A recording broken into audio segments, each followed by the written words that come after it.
तो finally class 10th में आ गए। देखो, ये सिर्फ एक और क्लास नहीं है, ये एक बहुत बड़ा, बहुत ही ज़रूरी पड़ाव है। और मुझे पता है, चारों तरफ से सलाहें मिल रही होंगी, कुछ डराने वाली बातें भी सुनने में आ रही होंगी। तो चलो, आज इन सब चीज़ों को साइड में रखकर क्लास 10th का एक असली, एक प्रैक्टिकल रोड मैप तैयार करते हैं। अच्छा, ये सवाल तो हर स्टूडेंट के मन में आता है ना कि क्या क्लास 10 सच में जिंदगी का सबसे मुश्किल साल होने वाला है, क्योंकि बातें ही कुछ ऐसी होती हैं। लेकिन सच बताऊं, सच्चाई इससे बिल्कुल अलग है। अगर इसे सही तरीके से, सही स्ट्रैटेजी से किया जाए तो ये आपकी जिंदगी की सबसे यादगार और शायद सबसे आसान क्लास भी बन सकती है। तो चलो, सबसे पहले तो उस एक बड़े से मिथ को तोड़ते हैं जो क्लास 10 के आसपास बना हुआ है, कि ये साल उम्मीदों का एक प्रेशर कुकर है। समझते हैं कि ये प्रेशर असल में है क्या और इससे निपटना कैसे है। अगर 95% नहीं आए ना तो जिंदगी में कुछ नहीं कर पाओगे। ये लाइन पता नहीं कितनी बार सुनी होगी, राइट? और ये शायद सबसे बड़ा झूठ है जो हमें बताया जाता है। हाँ बिल्कुल, क्लास 10 के नंबर मैटर करते हैं, मैं ये नहीं कहूंगी कि नहीं करते, लेकिन वो आपकी काबिलियत का सर्टिफिकेट बिल्कुल नहीं है। सबसे जरूरी बात यह है कि इस प्रेशर को अपने ऊपर हावी नहीं होने देना है।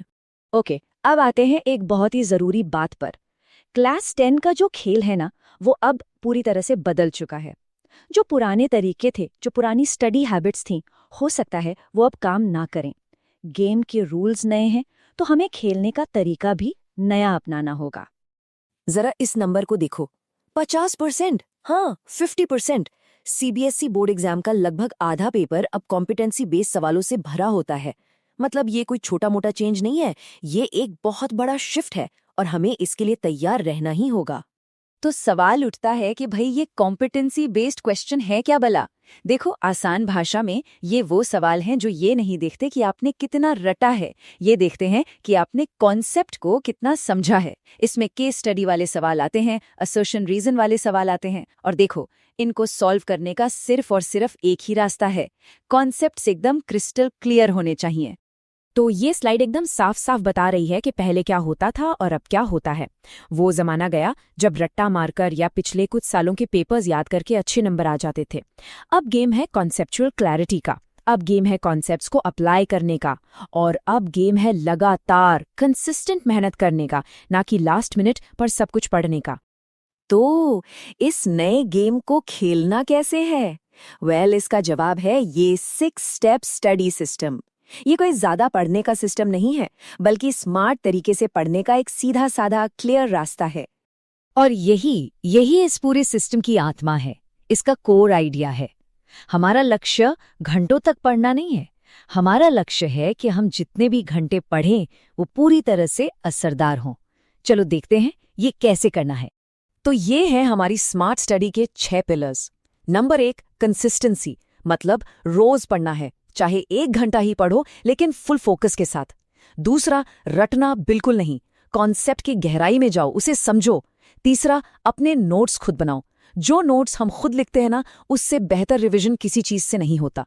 चौथा, रेगुलर रिवीजन, हर 10-15 दिन में जो भी पढ़ा है उसे दोहराना बहुत जरूरी है, वरना सब भूल जाओगे। पांचवा, क्वेश्चन प्रैक्टिस, हर चैप्टर के कम से कम 50 से 100 सवाल तो लगाने ही हैं, इससे कॉन्फिडेंस आसमान छूने लगता है। और छठा, सबसे जरूरी, डाउट्स क्लियर करो। कोई भी डाउट छोटा नहीं होता, उसे इकट्ठा मत होने दो, तुरंत पूछो। ओके, तो हमें ये तो पता चल गया कि पढ़ना कैसे है, लेकिन अब सवाल है कि पढ़ना कहाँ से है, मतलब सही टूल्स क्या हैं, क्योंकि सही काम के लिए सही औजार तो चाहिए ही, है ना? तो ये है आपकी रिसोर्स गाइड। देखो, आपकी बाइबल, आपकी गीता, आपकी कुरान, सब कुछ है एनसीईआरटी किताबें। यहीं से आपकी नींव बनेगी, इसे तो छोड़ना ही नहीं है। इसके बाद थोड़ी एडवांस प्रैक्टिस के लिए आती है एनसीईआरटी एग्जाम्पलर, ये बहुत अच्छी किताब है।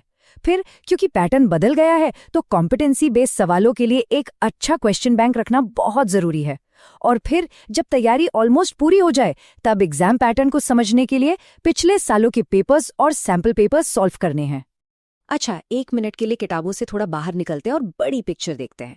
क्लास 10 सिर्फ एक एग्जाम पास करने के बारे में नहीं है, ये जिंदगी के लिए एक मजबूत, एक सॉलिड फाउंडेशन बनाने का मौका है।